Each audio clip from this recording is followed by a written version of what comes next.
Well, hey y'all, and welcome to the Hillbilly Chicken Ranch. I'm Susan, your hostess, and we're doing Frugal Living Challenge 25. I'm so excited to show you what we found on Facebook Marketplace. Such an exciting find for me, and I hope you'll stick around to the end so I can show you everything and what it cost us and what it would have cost. We could have bought them new, but we decided to go this route because we really did save bukus of money. I do want to let you know that there is a little bit of a gap in our phone. I am dubbing over parts of this because for some reason the recorder on my phone did not work well. It is evening out here. We had a 118-degree heat index earlier today, and I thought I would get out here while it's cool and wash some of these jars that we picked up. 91 quarts, and then we've got pints and half pints.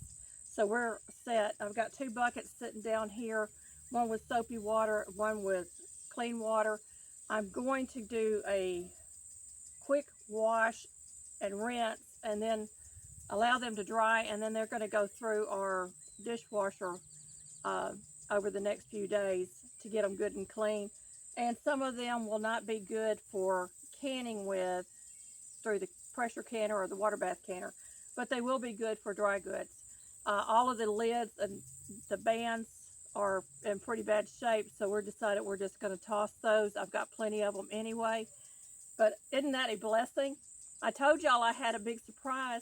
I'm going to bring that canner out here and show you I'll show you those inside the house in the morning when I get done with out here. But y'all just stick around while I do all this washing and stuff, and we're just going to do the best we can with what we have. So cold water out of the faucet. I've already put some dish soap in my water down here. Y'all can't see it, but we'll get you where you can. And I've got a clean bucket and a soapy bucket.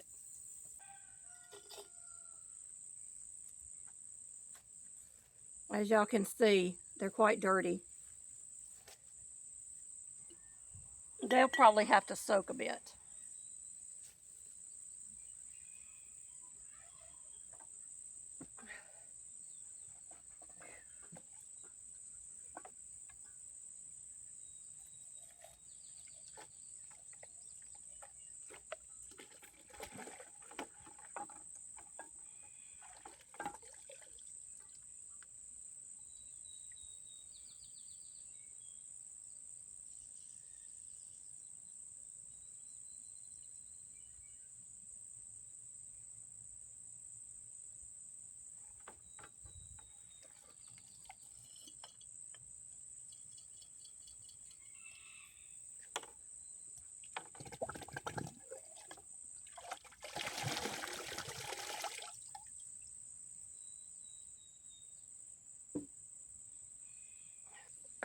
So this is going to be quite a job.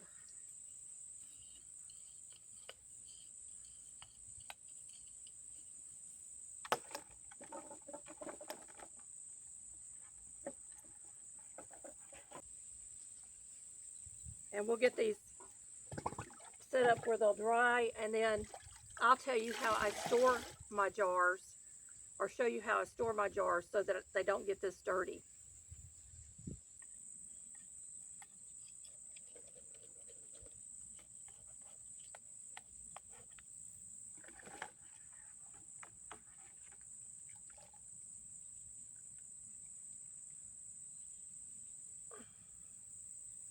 Yeah, they need to soak a little longer, so I'm just going to leave that in there. I may have to bring out some baking soda and add to the water.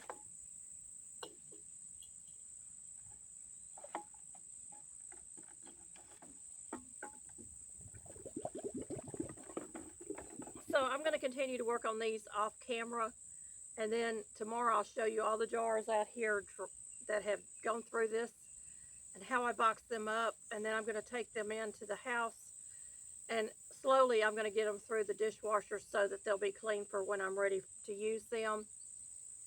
And I'll see y'all in a little bit. You want to store your jars with the open end down and the bottom side up, whether you store them in boxes or on shelves. And the reason you do this is it keeps the inside of your jars cleaner, less dust gathering on the bottom of the inside of your jars, which can lead to scratches and failed canning jars. So we do this so it just saves us time and heartache over losing jars that weren't stored properly.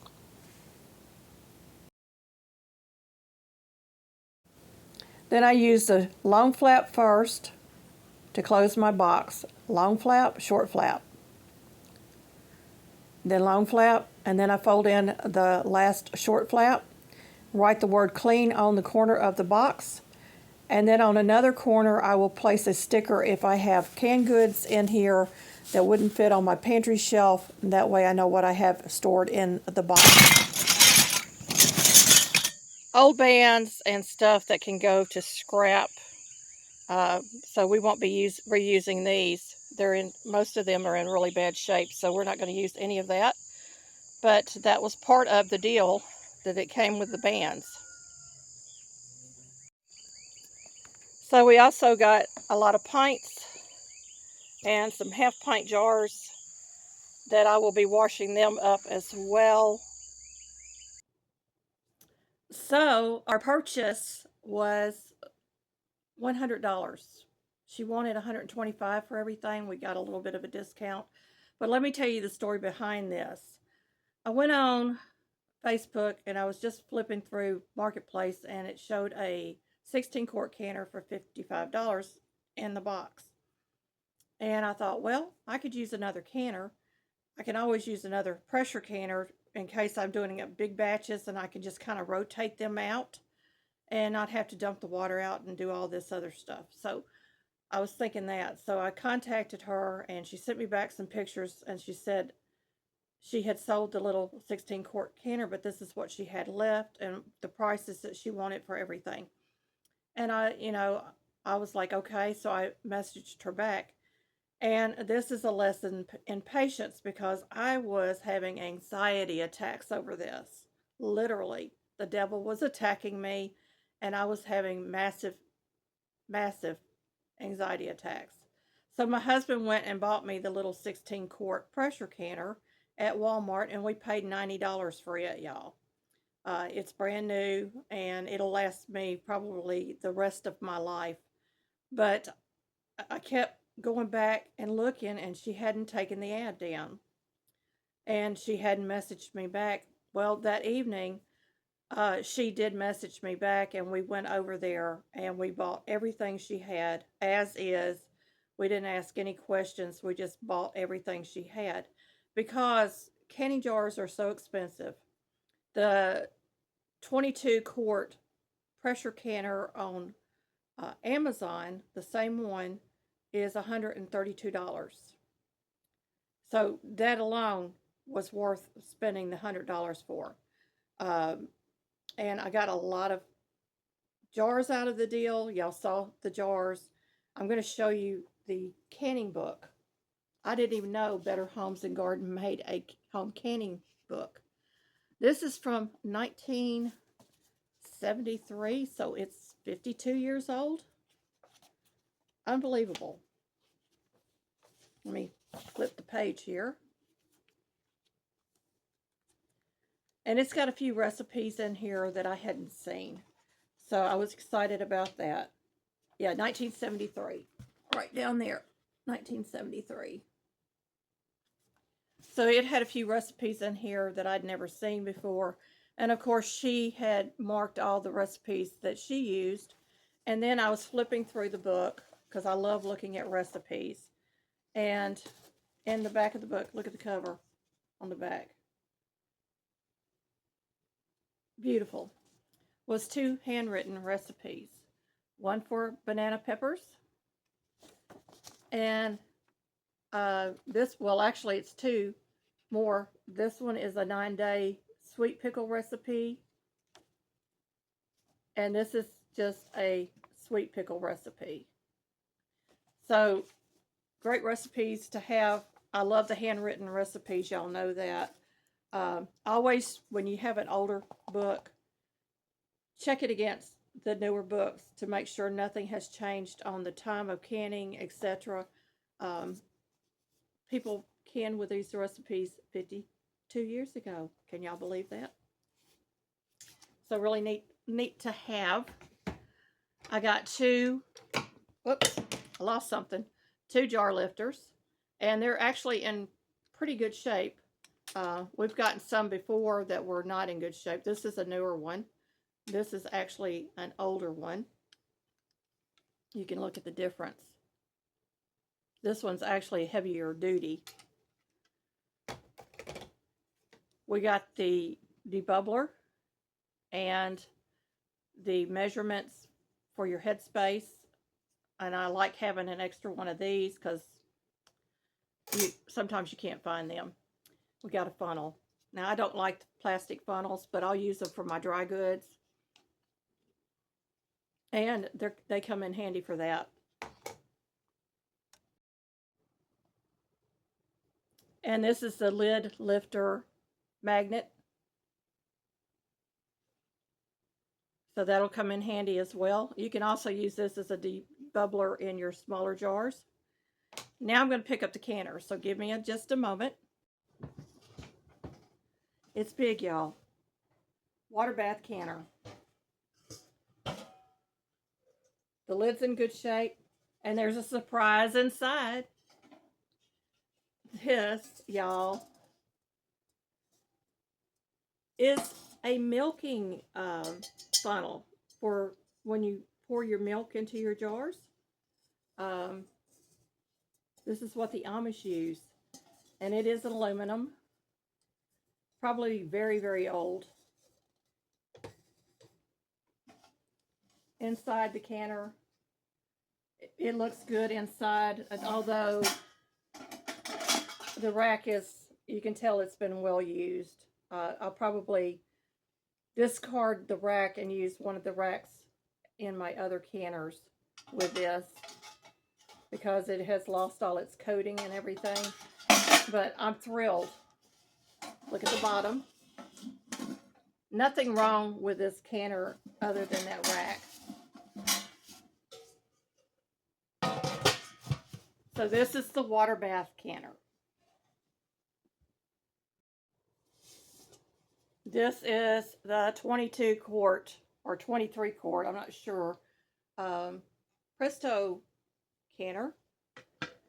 It has a 15-pound weight. If anybody has one of these canners, these are 15-pound weights. The 3-part weights work on this canner as well. I'll go grab that and show you in a moment.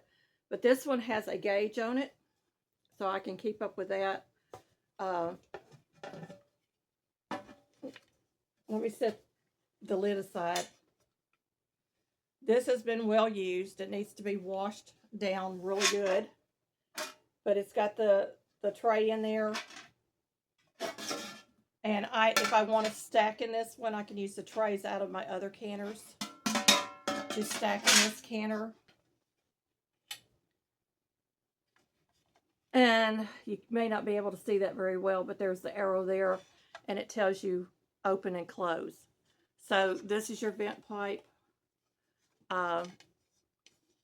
This is the valve that will pop up when the pressure has built up.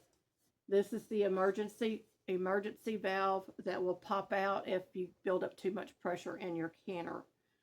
And the gasket's in good shape. And I know I can replace the gasket, so I wasn't really worried about that.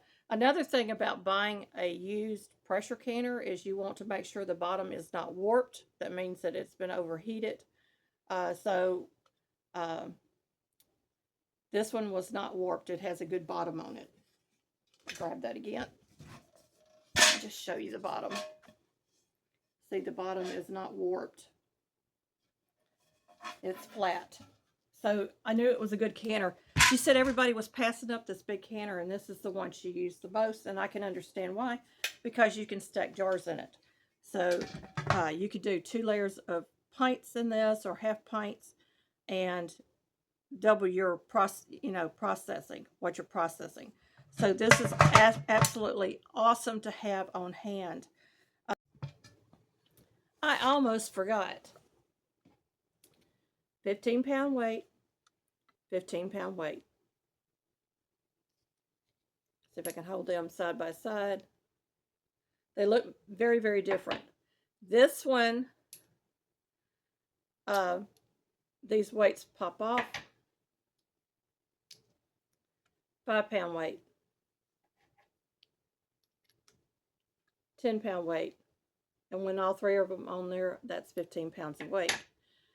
Will this fit this canner bent pipe? It absolutely does. Made by the same company, and they're interchangeable. You can use this one or this one, depending on your altitude.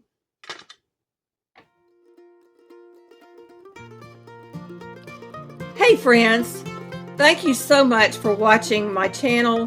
Thank you for the many comments, the likes, the friendships, and for sharing this content out. Take a moment and watch all of the advertisements, because that is how I get monetized and get paid. I appreciate each and every one of you for your time and your patience. And y'all, I have this special content over here I think you might like.